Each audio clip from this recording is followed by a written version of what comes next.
नमस्कार दोस्तों, मेरे चैनल पर आपका स्वागत है। आशा करती हूँ आप सब स्वस्थ होंगे। आज के वीडियो में हम सूखा बरगद मंजूर एहतेशाम द्वारा रचित उपन्यास के बारे में चर्चा करेंगे। तो चलिए वीडियो शुरू करते हैं। सूखा बरगद जो था वो देश में विभाजन के बाद से लेकर बांग्लादेश के बनने तक का वर्णन उसमें किया गया है। इस उपन्यास में भोपाल में रहने वाले एक मध्यवर्गीय शिक्षित परिवार को केंद्र में रखकर भारत के मुसलमानों की जीवन पद्धति, उनकी मानसिकता, आर्थिक समस्याओं का चित्रण प्रस्तुत किया है। इस मध्यवर्गीय परिवार में केवल 4 व्यक्ति हैं। गृहपति अब्दुल वहीद खां वकालत का पेशा करके घर गृहस्थी का भार संभालने वाले वहीद, जिनको अब्बू कहा गया है, उनकी पत्नी रशीदा हैं तथा उनका बेटा सुहेल। ये जो परिवार है वो पिछली पीढ़ी की तुलना में अधिक प्रगतिशील विचारों का है और ये परिवार जो पुरानी रूढ़ियों में झगड़ा हुआ नहीं है। इस परिवार से जुड़ा हुआ एक अन्य परिवार भी है, वो फफू का है। फफू एक विधवा संतानहीन है और फफू के घर के जो आसपास के लोगों के घर तथा उनकी जो आर्थिक स्थिति भी कुछ बेहतर नहीं थी। इब्बू दादा जो गाय भैंस पाल कर अपना गुजारा चलाते थे और हब्बा बुआ जो मुर्गियाँ पालकर गुजारा चलाती थी और अब्बू जो उनका घर काफ़ी साफ़ सुथरा था, साजो सामान से भरा हुआ था। मुसलमान जो स्त्रियां घर में ही चूड़ीदार पजामा, बड़े घेरे का कुर्ता, रंगीन दुपट्टा पहनती थीं। पुरुष वर्ग जो थे वो कुर्ता पजामा पहनते थे, सिर पर टोपी धारण करते थे। लड़कियों को स्कूल और कॉलेज भेजना अनुचित माना जाता था। घर पर ही लड़कियों को शिक्षा दी जाती थी। उन्हें कुरान शरीफ के ग्रंथ बताए जाते थे। लड़कियों का जो विवाह जो था वो 15-16 वर्ष की आयु में ही हो जाता था। मुसलमानों में जो रिश्ता जो लड़के वालों की तरफ से आता था तो वो ज़्यादा अच्छा माना जाता था, क्योंकि अगर लड़के वालों की तरफ से कोई रिश्ता नहीं आ रहा है लड़की के लिए तो माँ बाप के लिए वो बहुत ही चिंता का विषय हो जाता था। रशीदा के लिए भी कोई रिश्ता नहीं आ रहा था तो रशीदा जो इस उपन्यास की एक अन्य किरदार हैं, उसकी माँ चिंता में अस्वस्थ रहने लगी थी। कुल मिलाकर मुसलमान परिवारों में औरतों की स्थिति अच्छी नहीं थी। उन्हें ना तो आदर मिलता था और ना ही सम्मान मिलता था। वहीं हिंदू धर्म में भी नारी की स्थिति अपमानजनक रही है। स्वतंत्र भारत में मुसलमान परिवार मजहबी संस्कारों, धार्मिक अंधविश्वासों, रूढ़ियों आदि से घिरे हुए थे। हिंदू स्त्रियां भी धार्मिक परंपराओं, रूढ़ियों, कर्मकांडों आदि में उलझी हुई रहती थी। उपन्यास में जो सुहेल की माँ तथा फफू दोनों रोज़ा नमाज की बहुत ही पक्की थी। फफू ने तो अपने घर में ही मस्जिद बना ली थी और बच्चों को दीनी तालीम देते समय वे हज़रत इब्राहिम, हज़रत इस्माइल के किस्से सुनाती हैं। रशीदा के माध्यम से बार बार यही बात बताई गई है कि उनके परिवार की जो पहचान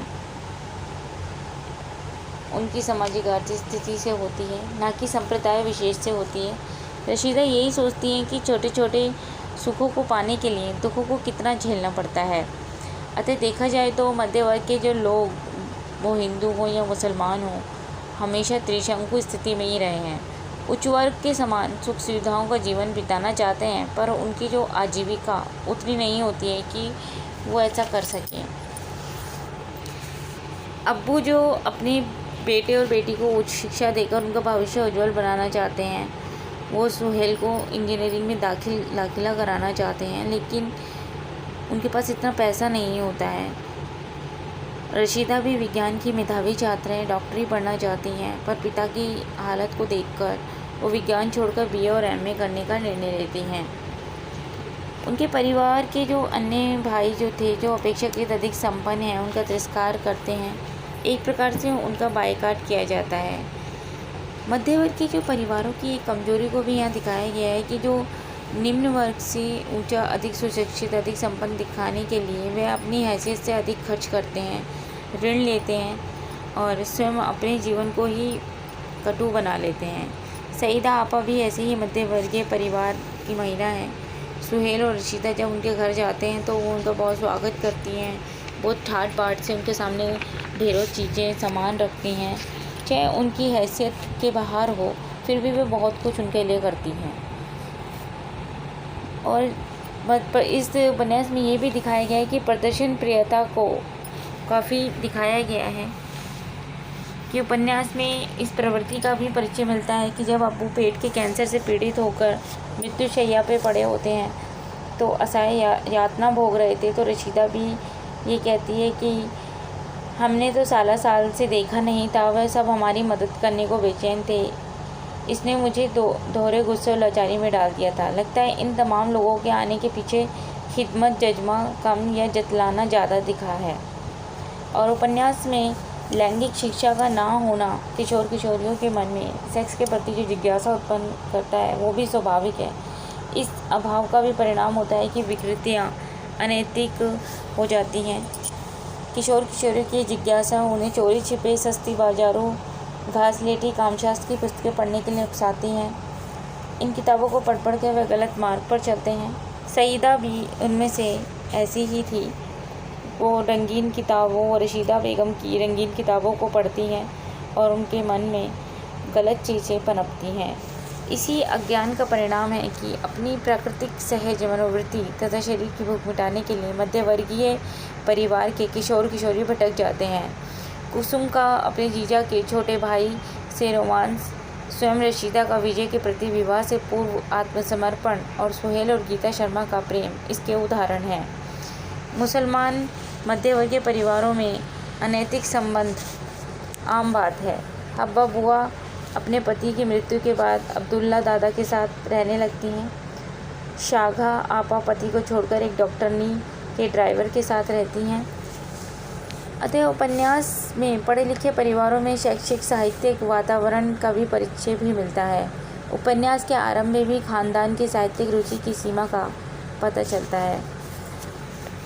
अतः जो सूखा बरगद में आज़ादी के बाद से लेकर 20वीं शती के 8वें दशक तक की मध्यवर्गीय परिवार के पर देश में होने वाली राजनीतिक घटनाओं वातावरण के प्रभाव का अंकन किया गया है। उसमें होने वाले बदलाव की प्रवृत्ति को अभिव्यक्त किया गया है। यह उपन्यास निम्न मध्य वर्ग के जीवन का एक यथार्थ और प्रमाणिक चित्रण है। तो आज की वीडियो मैं यहीं समाप्त करती हूँ। आशा करती हूँ आपको वीडियो पसंद आई होगी। अगर आपको वीडियो पसंद आई है तो प्लीज़ लाइक, शेयर और कमेंट ज़रूर कीजिएगा और कमेंट बॉक्स में मुझे ज़रूर बताइएगा कि आपको वीडियो में क्या अच्छा लगा। और दोस्तों, मैं एक बात और कहना चाहती हूँ कि मैं MA की जो फ्री क्लासेस हैं वो आने वाले 3 मंथ्स के लिए फ्री ऑफ कॉस्ट दे रही हूँ। तो कोई भी स्टूडेंट्स अगर उसको रुचि हो पढ़ने में तो प्लीज़ कमेंट बॉक्स में मुझे आप बताइएगा और अपना कॉन्टैक्ट नंबर आप प्लीज़ दीजिएगा, मैं आपको कॉन्टैक्ट कर लूँगी। धन्यवाद।